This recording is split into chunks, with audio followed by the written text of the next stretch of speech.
Hi, Mikel. Hi. Can we just have starting off some team news ahead of the North London derby?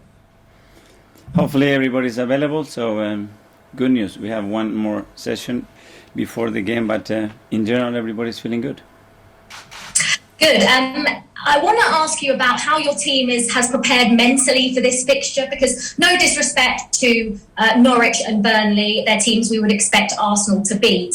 This is an entirely different prospect now, isn't it, a North London derby?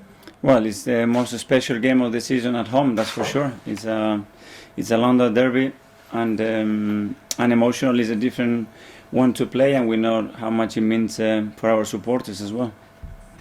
Well, talking of supporters, Mikel, this is going to be the first time that you've been in charge in front of a full Emirates for a North London derby. You've obviously played in games where there's been full at the full Emirates Stadium. How special is that going to be for you? Do you think there's any extra pressure on you? To be fair, I can't wait to have that experience. And even right now, after such a long time without them, when I have experience on derbies, but with our supporters, and I'm saying supporters because I think that's the word to describe the people that are behind our football club. Because what they've done in the last few weeks has been pretty special. I think they only want the best for the club, and it's very different to be just a fan. A fan and a supporter, I think, behaves in different ways, and what we have experienced in the last two games is pretty unique and is related to our history. It's people who respects and wants to promote the values that they've been installed in this football club for many people that has been in charge here, and it's just a privilege to see how they are able to understand and the intelligence that they've shown, because it comes from the knowledge that they know about our history, they know about what we need to do, what we want to achieve, and they are fully behind the team. And I want to talk about, because us as journalists, we always talk about how form goes out the window for games like this. I wonder what you think about that, because obviously it's good to go into this game with the momentum that you have done. But would you agree? Do you think form comes into this game at all? No, I think there are certain level of confidence when you're in a winning strike that is really positive to face a big match. But after one, the ball is rolling and it's a completely different context. We are playing at home. We're going to have our people right behind us. They're going to create an incredible climate that you have to be able to enjoy, empower, and make the most of it. We know Harry Kane loves scoring in this fixture. Someone who does as well is Alexander Lacazette. He scored in 3 of the last 4 North London derbies. He's of course been an unused substitute in the last 2 Premier League games, but played and scored midweek in the League Cup.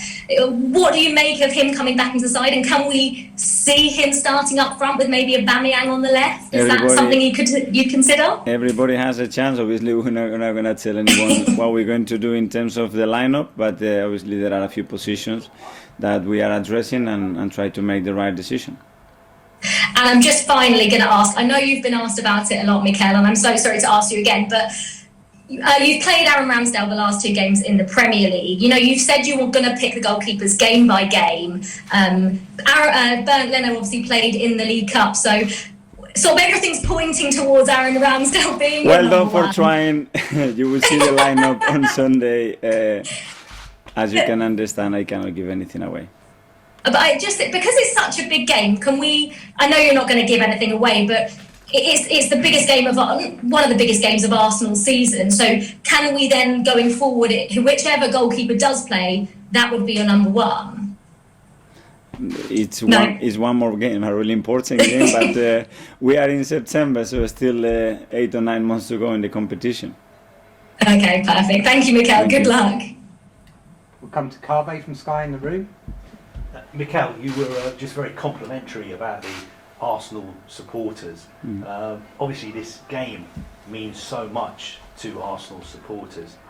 How much does it mean to the players? Are they aware of what is at stake when Arsenal play Spurs? They do, and I will make sure that they understand what it means, the history between the two clubs, and what is this rivalry coming from, and what it means emotionally to all of our supporters. And you have to play that game with a slightly different skin because there is a little bit more in stake. Spurs come into this game on the back of two big defeats in the league. Is there ever a good time to be playing Spurs in a North London derby? As I mentioned, when the ball is rolling, I think we all forget where we are. We're just trying to compete to win that football match. It won't be any difference from them, and the both teams are going to try to win regardless because they have the necessity. We have the necessity. We want to pick up the points. We know what it means for us this game, so I'm sure they will going to try our best. Obviously, Harry Kane is a player who's got an incredible scoring record in this fixture. He appears to be playing a little bit deeper in the past few months. Does that make it slightly easier for you when you're facing him, or is he dangerous wherever he's on the pitch? I think he's played in that role for a while right now. I think you look at the numbers and the assists that he's able to create and the goals that he's scoring is always on the top of the table. So I don't think that changes a lot. And obviously you've got a fully fit squad. Granit Xhaka is available again. Do you think him and Thomas Partey are both 100% ready to start this game if they're called upon? Well, they're in the possible state that they can be. Obviously, they had both different issues in the last few weeks. Thomas with a big injury and Granit with a suspension. That ideally you want players with more run of games and they've been a little bit more consistent in terms of minutes, but they are both available. And how has Granit been? Obviously, he had the issue with the suspension and COVID as well. How has he been training? How does he feel physically? He came back and he was flying because he really looks after himself. He's always training, and as he always is, he will always give you the maximum and the best possible attitude to compete and win matches. And can I also ask you about Takahiro Tomiyasu, who's been so impressive? What have you made of his performances? And he was obviously a player that Spurs were also interested in signing this summer. Well, I'm impressed more than the performance as well, the way he has settled and think the way he has gained everybody's appreciation, the way he is. And then, he had no time to prepare against Norwich and then a proper Premier League traditional game against Burnley with, I think he was exceptional and he had to go through some difficult moments because they really test you, and I think he did that with pride and the way he is, always fully committed and focused. George, BBC. Thanks, Mikel. Hello. Hi. Mikel, even when you was playing, Arsenal always had a bit of a reputation as an injury-hit team. I mean, what's happened? This must be a first, that you've got no problems going into the match on Sunday. Touch wood, let's continue like this. Is there a reason? Yeah, look at this weather. Everything helps, Good energy, a couple of wins, everybody wants to be involved. And we have a fantastic physios and sports science and medical department, and they try to look after themselves the best possible way. You talk about the good energy, that's obviously come from the 2 wins, but I know you mentioned the fans. Do you think that on Sunday, if you win, they'll really buy into the project and what you want to do? Well, we will give them another reason to do it. I think they have already done, and they have shown that without getting the best results, which that's something exceptional and remarkable. And that's what I meant about the word that they are supporters, which is very different. And that's why we want to give something that they can really enjoy and get even closer to our team. Can I just ask, have you picked your starting 11 already? Do you know in your mind who's playing in goal? Do you know your starting 11? Have you made your mind up? I have an idea, yes. Okay. Just a quick one. Did you watch Tottenham Chelsea last week? And what did you make of how Chelsea used N'Golo Kante? Would that have any effect on how you play on Sunday? Well, we don't have N'Golo, so we cannot use him. So it's difficult to compare, but I think they were 2 very different halves. I think it was a really competitive game that was decided as well in some small details, and set pieces took a big part of that in 2 of the 3 goals, and it was a good game to watch. And Harry Kane, he's out of form. Will you speak to your defenders about how they play him, particularly Ben White, who's a bit younger than him, but knows him from England?